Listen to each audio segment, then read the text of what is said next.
Alors bonjour, on se retrouve sur le podcast du management pour les nuls. Et aujourd'hui, nous avons Karim.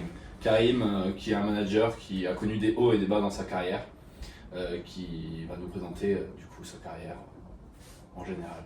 Bonjour à tous, donc oui, effectivement je suis bien placé pour parler de management puisque j'ai été employé comme manager dans beaucoup d'entreprises différentes, diverses et variées, comme j'ai déjà fait la grande distribution avec Carrefour, même Leclerc, et maintenant je me suis déjà retrouvé dans des boutiques indépendantes, et récemment mon expérience la plus récente c'était Conforama, mais ça s'est mal passé car j'ai pas atteint mes chiffres d'1 million par exemple.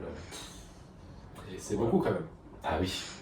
Qu'est-ce que vous faites du coup en ce moment après cette expérience à Conforama qui était du coup un peu terrible? Et là du coup actuellement j'ai retrouvé un poste en tant que manager au Passage du Désir à Toulouse. Ok. Et ça se passe super bien? Oui, je me suis adapté à l'équipe.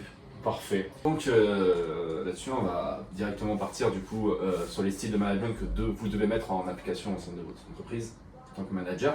Et donc on va commencer par l'autoritaire et le directif.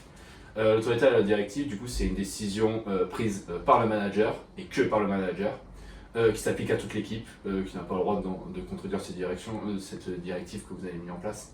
Voilà. Donc je vais vous laisser partager votre expérience à ce niveau-là. Oui, bah c'est ça, vous l'avez très bien résumé. Et typiquement, j'ai un employé, moi, au Passage du Désir, qui comprend que la violence, donc à part le week-end, je laisse pas respirer. Ah, c'est. Après, c'est une façon de le voir, totalement. Donc, on va enchaîner du coup sur le deuxième style de management qui est le management paternaliste.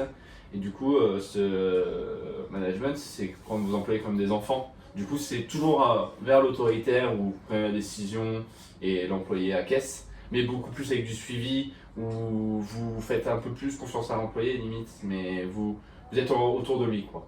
Vous le mettez en place aussi. Ah ben tout à fait, puisque j'ai par exemple dans mon entreprise au Passage du Désir actuellement ma petite cousine qui a travaillé de temps en temps. Ah ouais?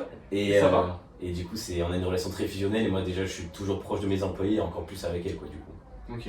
Et vous êtes un peu sévère ou ça va avec votre petite cousine? Ah non, Plus qu'avec forcément, d'autres. il y a des traitements de faveur moi. Ah oui, et à ce point-là? Ah oui, oui, oui. Ok. C'est normal avec Bon. la famille, on n'est pas objectif. Ok, parfait. Donc, on passe sur le participatif, comme style de management, le troisième style. C'est un management qui, du coup, prend toute la globalité de la décision, c'est la globalité de l'équipe ensemble. C'est intéressant comme style de management, mais c'est compliqué à mettre en place. Est-ce que vous l'avez mis en place au sein de votre entreprise ou est-ce que vous l'avez déjà mis en place Alors honnêtement, dans le Passage du Désir, non pas du tout, puisqu'on a quand même des éléments très perturbateurs. Mais quand j'étais à Carrefour, oui, parce que pour choisir les carottes, ça allait quoi.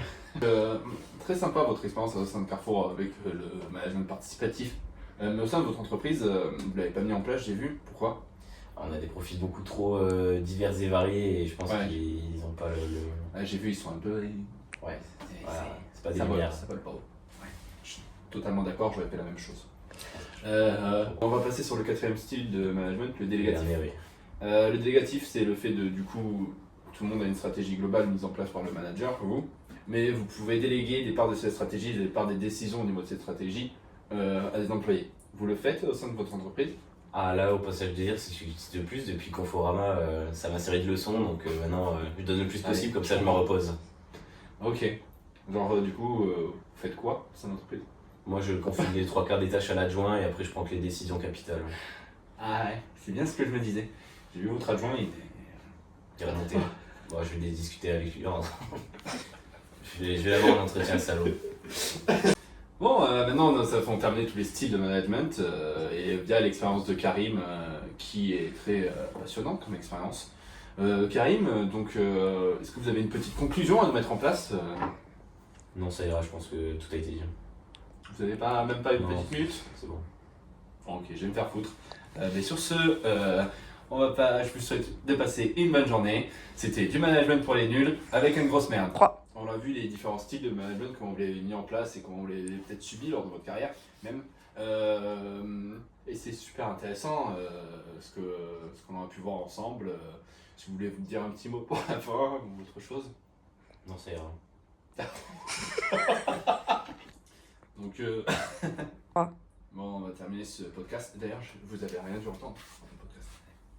Merci. C'est mieux. De 7. Donc, On a terminé sur tous les styles de management qu'on a pu voir au sein de votre carrière et de votre expérience professionnelle. C'était super bien à voir. Vous, Karim, un responsable qui a beaucoup d'expérience, vous avez quelque chose à dire, un petit mot de fin sur tout ce qu'on a conclu au niveau de ce management? Non, je pense que ça suffit là comme ça. Et pourquoi Monsieur Karim?